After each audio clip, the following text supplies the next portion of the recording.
in Syracuse, where I live, we had a great, tremendous coalition group organize an intervention to the administration and talk to them about what do we mean when we talk about reallocating resources and defunding the police. Because it's really simple to reduce it to a slogan and not recognize it is actually a policy position. What people are calling for is the recognition that the types of violence that exists in communities isn't just inflicted on Black and Brown communities' bodies, but also exists as a part of a broader ecosystem that disenfranchises, criminalizes, and reallocates funding out of Black and Brown communities to largely white suburban communities. And in Syracuse, as in many cities apparently across the country, 95% of the police force don't live in the city of Syracuse, which take jobs that are funded by Syracuse taxpayers, who, by the way, Syracuse has the highest concentrated poverty amongst Blacks and Latinos in the country. And we're effectively shoveling our money out of the city of Syracuse into suburban communities so that their communities are able to thrive, that their kids can be able to have access to great education and upward mobility, and are promised all the dreams and benefits that the American dream affords them at the expense of poor and Black and Brown communities in Syracuse. And so it's really important to talk about the way with which we disentangle our understanding of the violence that is inflicted on Black and Brown communities, the ways with which Black and Brown communities are treated like occupied forces, and police departments having the language, the technology, the equipment, the mindset of warrior cops, and engaging communities with those violent ideas and behaviors and technologies. And it's not just about that violence. It's also about why do we have more money to spend on those things, but we don't have money for after school programs. We don't have money, especially in the context of COVID, to make sure that communities are food secure. We don't have money to address youth opportunities or crisis interventionists or mental health therapists, or making sure that we're giving communities a wholesome opportunity to have the best lives. And that's really what this is about, that we spend so much money to disenfranchise and to criminalize and impoverish and funnel Black and Brown communities into the carceral state at their expense of their ability to have the full potential that they ought to be given. So Yusuf, what do you say to people who say, I agree with that, especially Black folks out there? Let's table other communities, just us for a minute. I agree with that, makes perfect sense. But that word defund, it just doesn't work. You know, it's not, it's too hard to explain. What do you say to folks who say they just don't like the word defund? You know, I feel very passionately that it doesn't matter what it would have been called, that in fact, that Could have been remix. it could have been remix, it could have been reallocate. It's a fundamental shift in our understanding of what safety means in our community. I think it's important, if you will indulge me for a moment, to ask your listeners to close your eyes, and I really actually mean close your eyes, and imagine for a moment, when you think about a safe, thriving community, what are the things that come to mind? You know, perhaps you would see tree-lined neighborhoods, and perhaps you would see children playing basketball or girls playing double dutch, or perhaps you'll see grandmothers sitting on a porch rocking, and you'll see these images of thriving, happy communities. But what you don't see is someone being, when we think about what safety means, you don't think about pushing someone against a wall and patting them down. You don't think about someone being punched in the face by a police officer. You don't think about police at every corner. You don't think about surveillance cameras on every block. You don't think about someone being in handcuffs and brought into a car.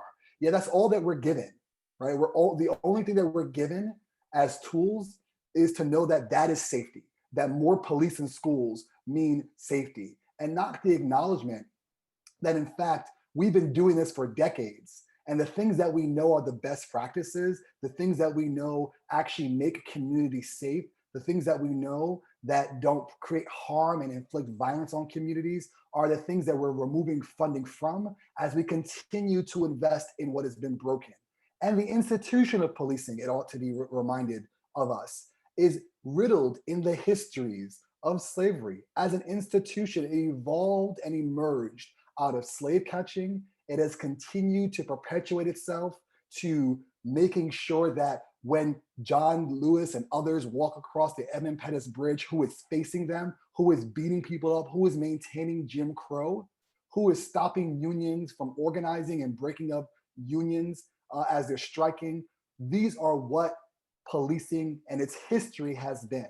And I think it's really terribly important that, we recognize that if we would have, people are still fighting today about whether or not we had a civil war on ending slavery. But that doesn't mean that we say we shouldn't have ended slavery. That means that people need to be educated. People need to be made to understand that the way with which white supremacy has expressed itself in every facet of our society is real. And we have a lot of unlearning to do. So, yes, it will be complex. Yes, it's going to be difficult. But guess what? We're actually having that conversation right now. And I might remind everyone, but not for this summer's activity, we would not have seen the sea change around the country.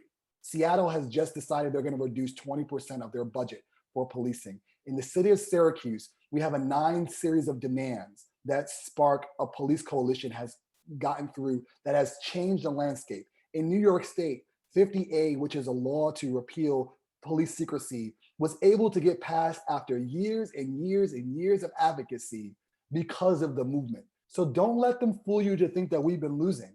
Actually, we have been winning.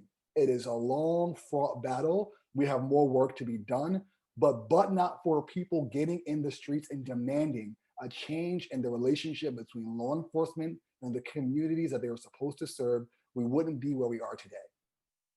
Listen, I agree. I'm from Philly, right? And I know people, Yusuf, who voted for the first time because they were outraged by what they saw in this country. I know people who were on those streets in June protesting with the mask on, and they went to vote. And and there have been some studies saying this is actually true. I believe that the racial uprising, defund the police, saying no more, I believe it actually helped us. I don't know why. I mean, it's so hard to unseat a sitting president. I didn't think we were going to get the Senate. And just the idea that we managed to do this with this white supremacist in office. And I mean, I think it was people rising up and saying no more. And it's just bothersome to me that, oh, we didn't really win. I mean, there's still more to go. It's not like everything is over. But the fact that, oh, they kind of still won because we didn't get everything. That's not how this works. That's not how history works. It's also disingenuous. There are races where people actually did run on that, where they actually did win, and they beat Republicans. Like in New York, right? So, like, I think it's really lazy for us to say that, and I think it's really problematic for the work, and it discourages people from wanting to be a part of the process. I think we ought to be having a real conversation about how do we make sure that we go beyond taglines and kind of window dressing solutions to what are real systemic and structural problems. What that video I think helped to espouse and articulate is that it's not just a policy that exists in a vacuum. It's a part of a broader ecosystem, and we talk about it as an ecosystem because it's about housing, it's about schools, it's about mental health, it's about all these issues that continue to facilitate and manifest the outcomes that we see.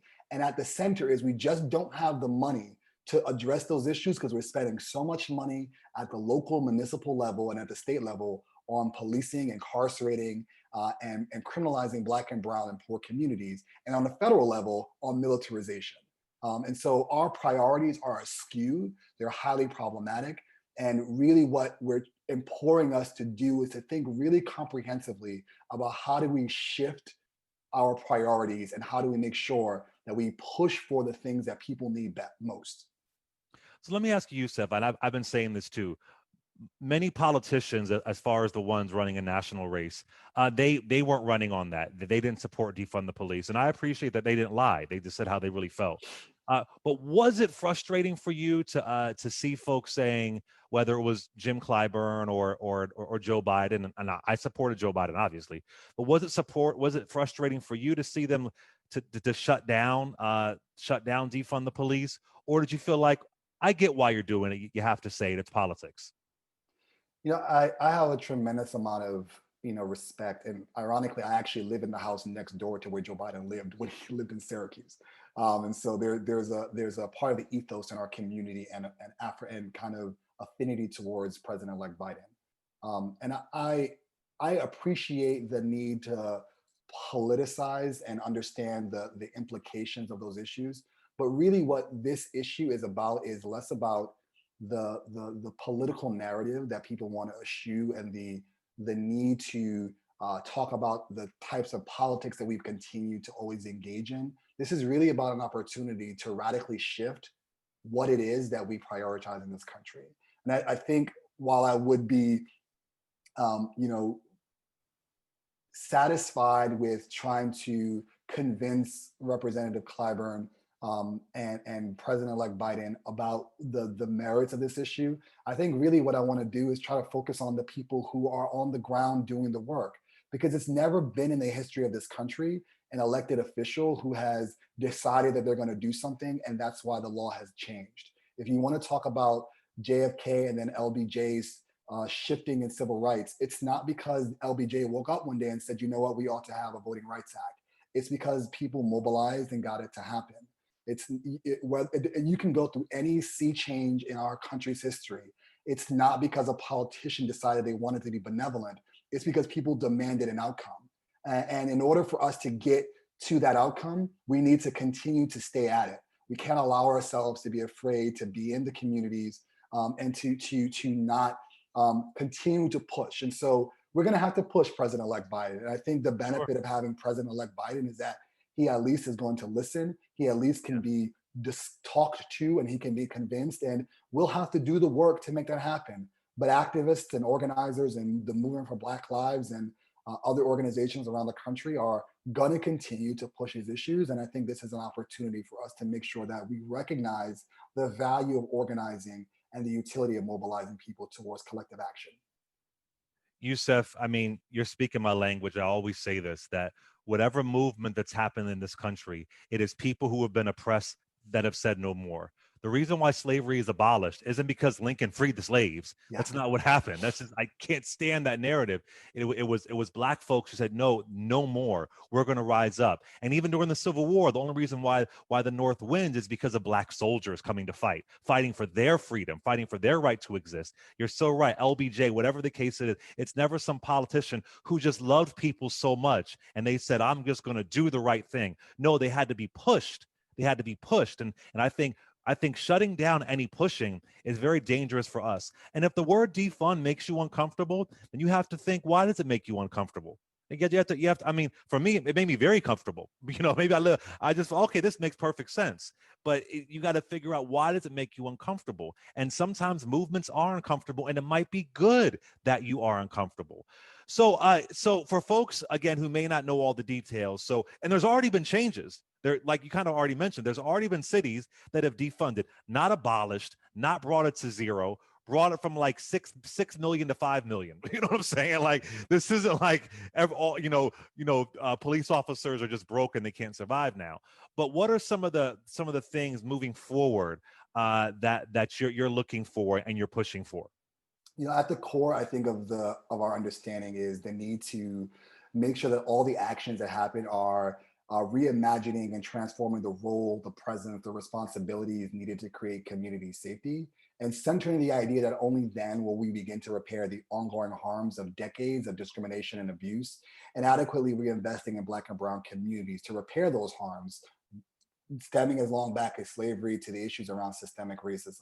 In New York State, what that has meant is that, you know, there's an executive order that the governor has for every municipal government that they have to talk about and create new policies around transforming their police departments in order to get funding from the state. So again, this is like a win. You know, we all know what happened with the death of Eric Garner. That has another kind of tragic reality of the very tragedies of state-sanctioned violence and murder of Black and Brown communities across the country. And there's now an Eric Garner chokehold ban in New York State's law, right? This is really about envisioning community safety with regards to requiring building new structures of services. And we have to, in doing that, ensure that these new support systems do not replicate the inequities of harms of policing. Because I think it's really easy for us to talk about reform. And I often remind myself of like the phrase that Malcolm X reminded us, like, you can have a knife 9 inches in my back and remove it 6 inches, but I still got 3 inches in my back. Or whatever the number might be. And I think it's really easy for us to get comfortable with this idea of kind of window dressing solutions. But really, what I think ought to be happening is for people who have been safely socially distancing in a global pandemic, mind you, that disproportionately affects Black and Brown communities, have come out to make sure that we are pushing this agenda, that we don't stop pushing the agenda. Because it's hard, it's tiring, it's fraught, it's difficult. You're not getting the same type of recognition and congratulations for literally saving American democracy. Um, but we gotta do more work. And I think what this concretely means, Clay, is we gotta make sure that there's not unnecessary contact between police and the public. Making sure that police officers are not responding to mental health crises, making sure that we remove police from schools because there's this insistence on making sure we spend police school district budgets as opposed to educating students, policing and monitoring and surveilling them. That we've got to make sure that we end broad surveillance technology programs writ large, and that the way that we've been able to militarize law enforcement and give them military technology and equipment under the 1033 program and other federal programs that gives Department of Defense machinery and weapons of war that are deployed into communities, that those things end and that they're abolished and banned, because we are not a war zone. We don't deserve to be treated as war zones. We don't deserve to be confronted with military technology equipments and mindsets from law enforcement. And that has no place in a civil just society. So those are some of the kinds of areas that we ought to be thinking about, but there's a whole host of other issues that people are advocating for that I hope people think about and consider. And one of the things that I love that you didn't say is you didn't say more training, more training. I Yeah, don't know what training you need to know that you don't shoot a 12-year-old within 3 seconds and his name is Tamir Rice. yeah, I don't know what training you need to know that you don't put your knee in somebody's neck for 8 some minutes. I can't, how can we train somebody to not do that? I'm so tired of the training. They get training. They get training. But like you said, first of all, that they have protection, they have qualified immunity. It's very hard to prosecute a police officer. You have police departments working in tandem with the DA, with the prosecution's office. I mean, for me, it isn't a training discussion. How can I train you to see me as human? How is that possible? And if you need that kind of training, well, then you obviously shouldn't be a police officer, especially in the neighborhood where you are not from. So I value that yeah, you're saying that, because that's always a talking point. Train, train, train. yeah. Yeah, I think go you're ahead. right, Sorry, Clay. And sorry to cut you off. This is your show. that's all right. um, That's all right. but I think you're right, and it really, if you look at law enforcement training in the U.S. compared to other countries, and the time that it takes to become a police officer in the U.S. as compared to other countries, it's significantly problematic. But that notwithstanding, we can no longer accept and solely rely on the idea that limited reforms that don't go deeper to understanding the structural and cultural problems inherent in the institution of policing in this country, as we know, it can kind of withstand itself, right? We know that the history of sanctioned police violence and racism is not the work of a few bad actors. Part of this training discussion is that, like, well, there's only a few bad apples, and if we, get those bad apples, and then, but it's actually really fundamental to the institution. It's actually the tree itself that is rotten. The tree itself is going to continue to bear these fruits, and you can't train that away. You can't train away some of these ideas, and we've had training for decades, but it doesn't, for some reason, signify that when Dylan Roof shows up at a Black church and kills several members of that church and is then taken to Burger King afterwards. How do you train for that? I mean, what training protocol told the officer that it makes sense to give this man Burger King after he just massacred 6 individuals in a Black church? I don't know that training would have changed that or would have made sure that that was addressed. And I certainly don't think that training would have addressed the putting of